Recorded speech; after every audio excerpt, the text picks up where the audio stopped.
history of Indochina. Episode 24, Dien Bien Phu.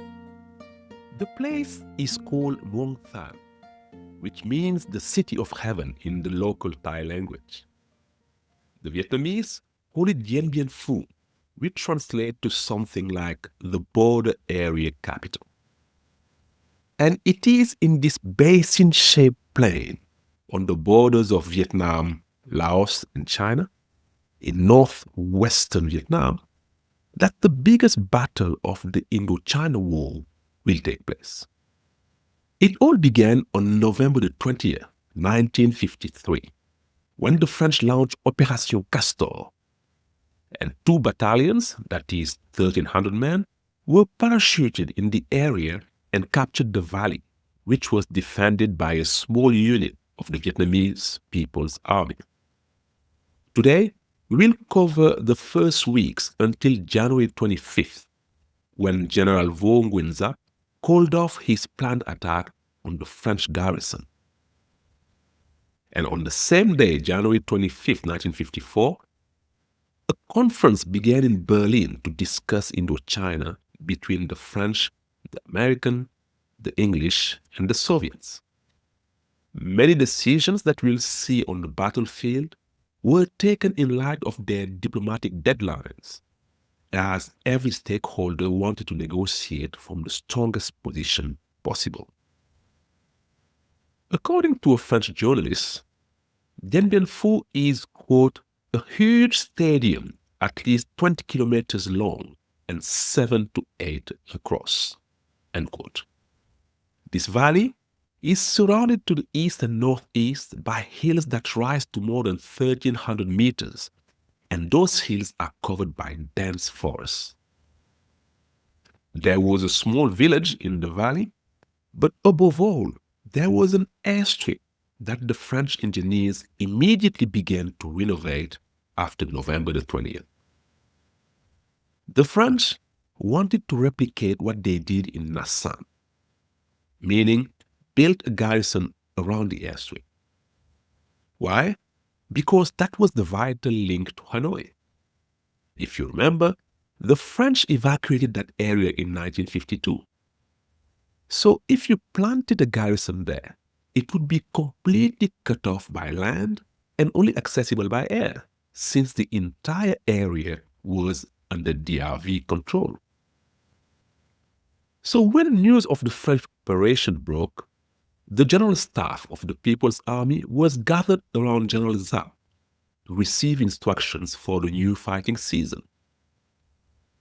When he heard the news, Giap said, quote, "This creates a favorable situation for us," end quote. But he was still unsure about Navarre's intentions. Historians who access Vietnamese sources note that the minutes of the meeting mention many questions from the general to his intelligence services about Opération Castor. Was it a temporary incursion? Was the French commander responding because Division 316 was marching towards Lai Chau?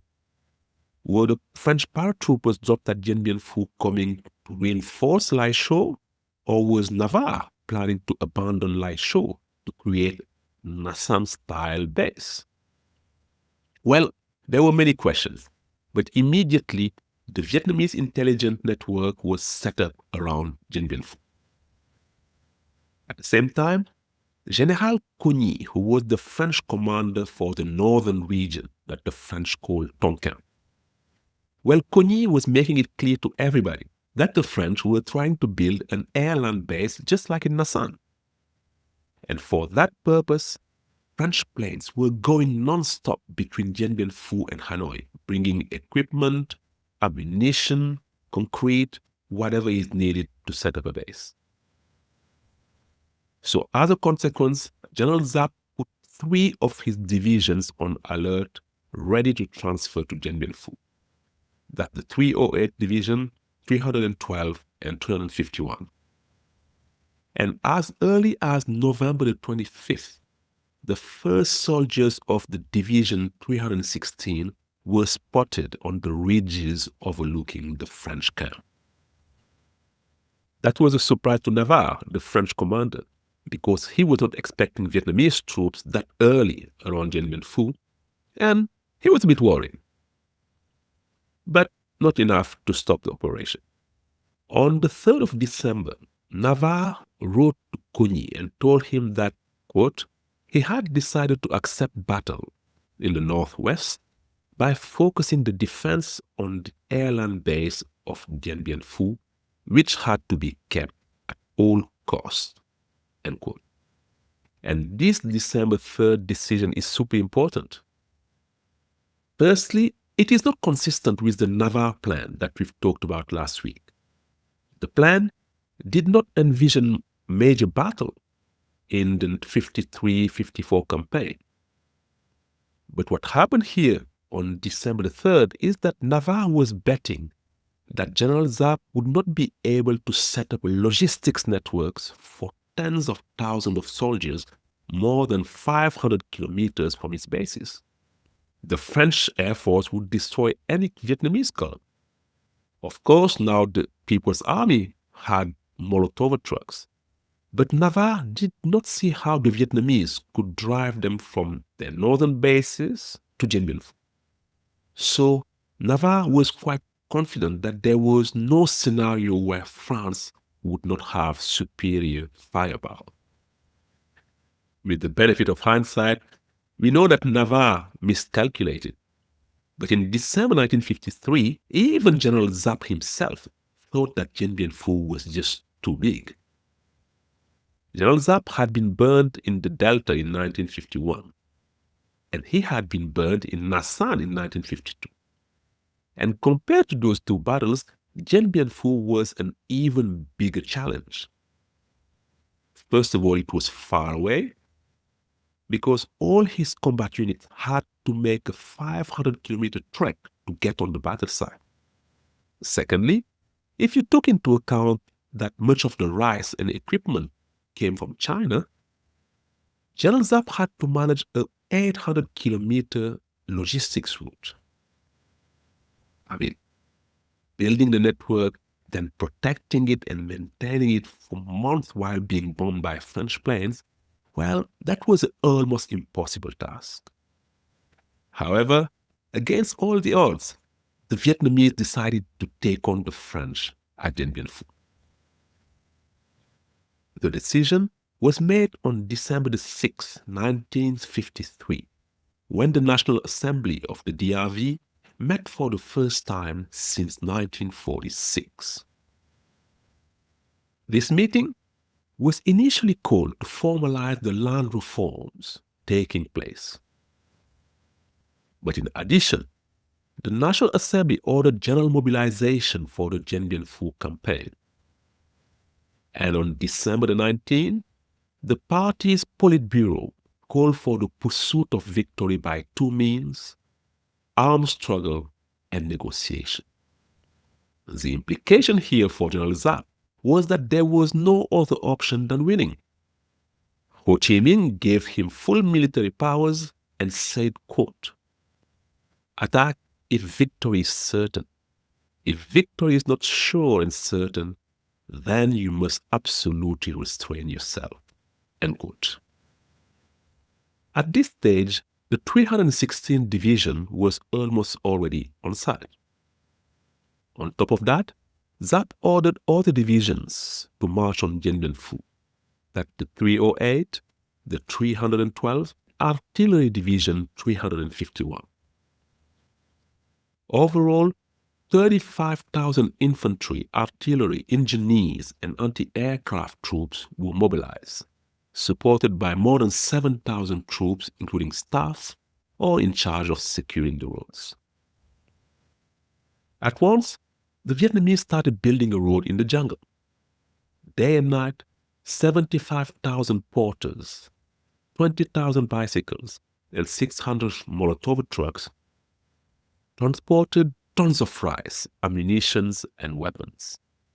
And this was a colossal feat because the roads had to be constantly repaired, widened to allow the passage of trucks and heavy artillery pieces.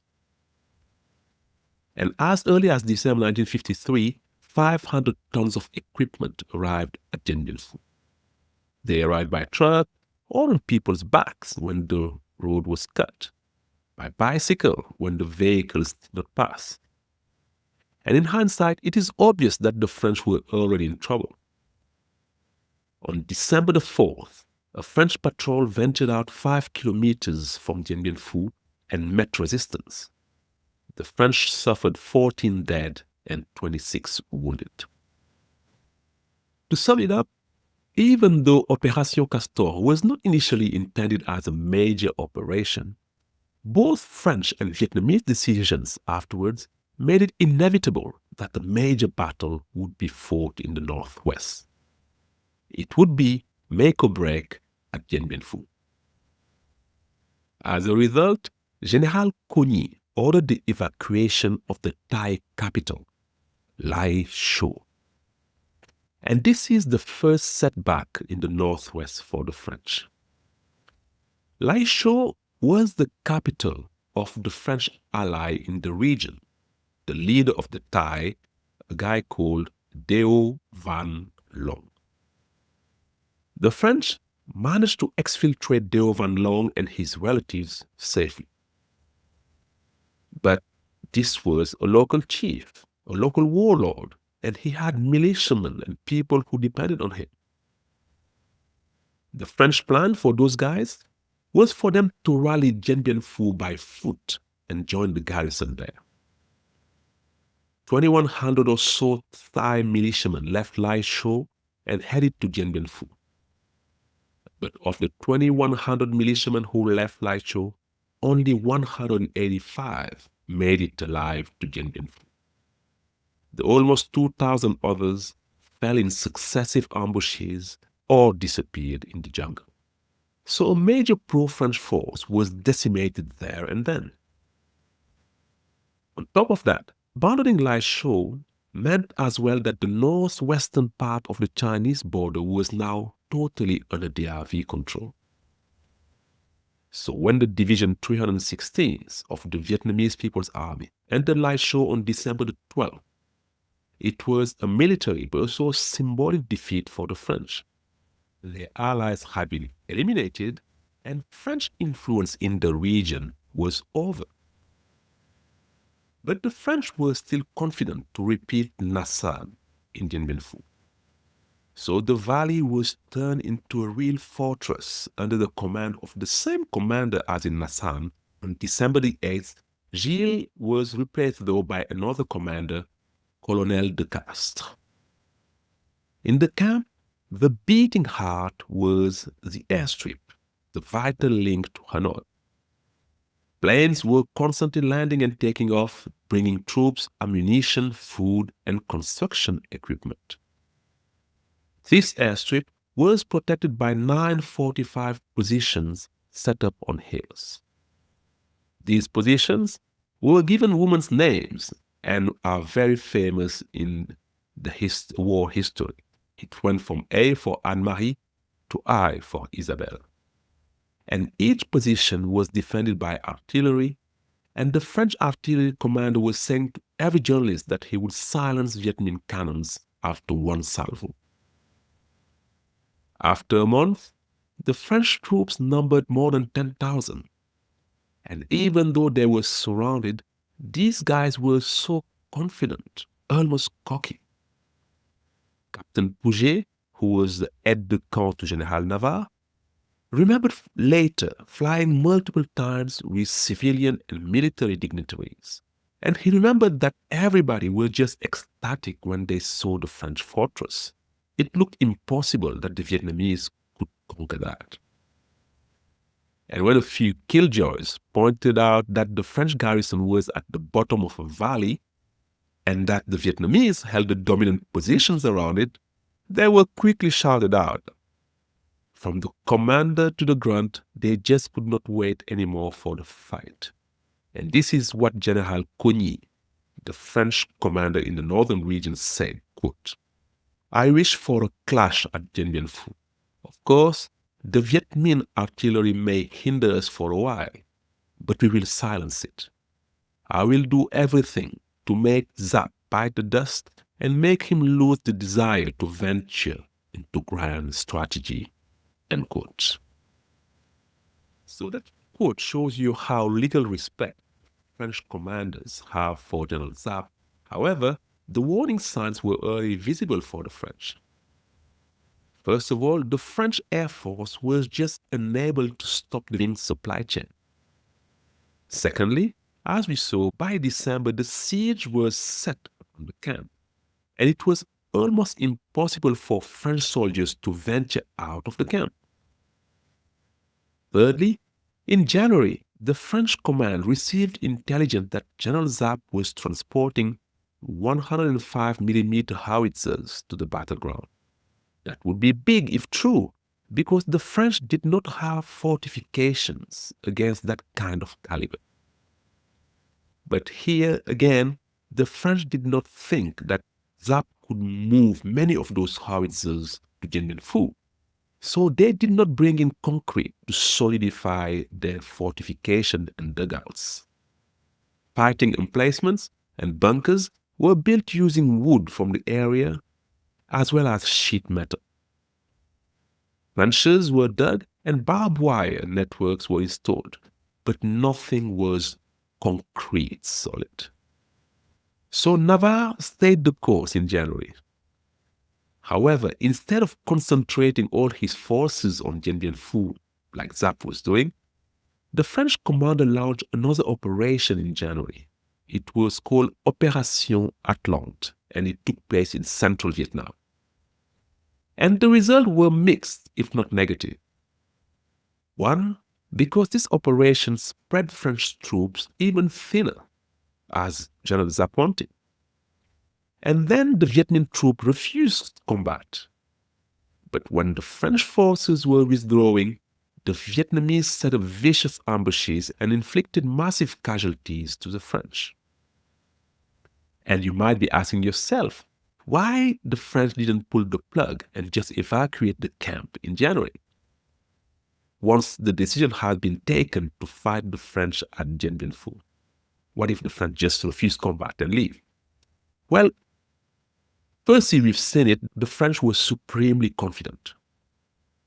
No, Navarre still thought that they could strike a big blow at Dien Bien Phu before the conference started. And we're coming back here to something I stated at the start of the episode. All military decisions can be read in the light of their diplomatic consequences. So let us end today with one of those fateful decisions. General Zapp's last-minute change of plan.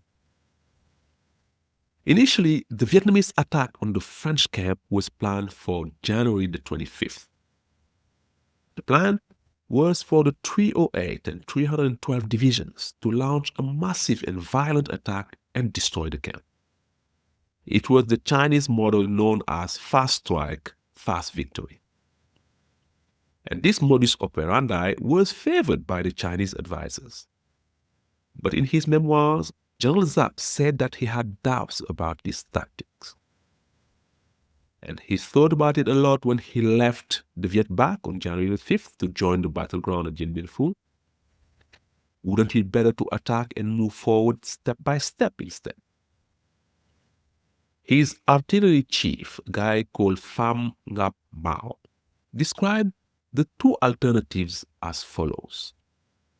To eat an orange, should you use a knife to cut it into pieces or take your time to peel it by hand? So initially, the knife option prevailed. The tactic was confirmed on January the 14th at the staff meeting. And from that moment on followed 10 days of frantic preparation, especially to have the artillery ready. And after 7 days and 7 nights of uninterrupted work, the Vietnamese thought they were ready. You know, these guys, we talked about it, these men and women were constantly repairing the roads and making sure camouflage the road. And they're doing all that while dodging French bombs dropping from the sky. Then when the damage to the road was just too serious, or when the trucks couldn't go forward, well, these guys pushed the truck. If that didn't work, everything was unloaded and carried by thousands of people on their back. Secondly, the Vietnamese really accomplished the impossible when they managed to hoist 105mm guns on the heights of Dien Bien Phu without any machinery. Yes, when the material got to the battleground, it had to be lifted at the top of the hills surrounding the French garrison. And these slopes were steep, reaching a 60 degrees gradient. Thousands of soldiers and porters used a system of pulleys and ropes and hoisted the cannons on the heights overlooking the French camp. And then they dug into the mountain to build galleries and place the guns out of sight and out of reach of the French artillery. But despite all this work, General Giap still wasn't sure. He had not forgotten Ho Chi Minh's warning: attack if and only if you are sure to win. The French on their side knew that the attack was coming. They intercepted a message on January 20th confirming the attack for the 25th. And the garrison was just impatient. They could not wait to, quote, casser du Viet. That means break the Viet, as they said at the time. The 10,000 French troops combined Foreign Legion, Algerian and Senegalese infantrymen, Moroccan, French, and Vietnamese paratroopers, as well as Thai partisans. Cogny and Navarre knew that the Vietnamese had 105mm guns, but they were convinced that they just couldn't use them efficiently. So on the evening of January 25th, all French troops were on high alert, waiting for the onslaught. They waited and waited and waited, but nothing came. What happened was that General Giap backed down momentarily. Everything was ready, but he wasn't sure. His closest Chinese advisor, Wei Guoqing, warned him that calling it off at the last minute would have devastating effect on the morale not only of the troops, but also on the civilians who had worked incredibly hard to meet the deadline. Nevertheless, General Giap postponed the attack. Why? Giap pointed out that Dien Bien Phu was 3 times bigger than Nassau, and he found that his troops were not yet trained enough to maneuver across such a large area. Secondly, he thought that he needed to fine-tune the coordination between infantry and artillery. And lastly, he had noticed that the French garrison had received a lot of reinforcements and dug themselves up very well. Therefore, Giap wanted to stockpile more ammunition before going to battle. So here we were. The Dien Bien Phu orange would not be cut with a knife. Giap opted to take his time and peel it off step by step. General Giap would later write that in making this decision, he had applied to the letter the fundamental principle of the People's War: attack only when you are sure to win. A setback at Dien Bien Phu would have been terrible for the DRV on the very day when the Berlin Conference was supposed to start. And here's the counterfactual for you. What if had Giap attacked? Would the Vietnamese offensive on that day resulted in a French success? Maybe he would have been writing now about the amazing French commander Navarre, or things always come in 3 after Vignane, Nassan, and then Dien Bien Phu. Well, we'll never know, I guess. It was General Giap's intimate conviction that all the conditions were not met for him to win. Next time, as we shall see, Giap will eventually go on the offensive on March the 13th. But by turning the battle into a long-term siege, he created an even greater economic and logistical headache for the DRV. Dien Bien Phu bled the Vietnamese white, depriving the people of rice and causing casualties around 20 to 30% between March 13th and May 7, 1954.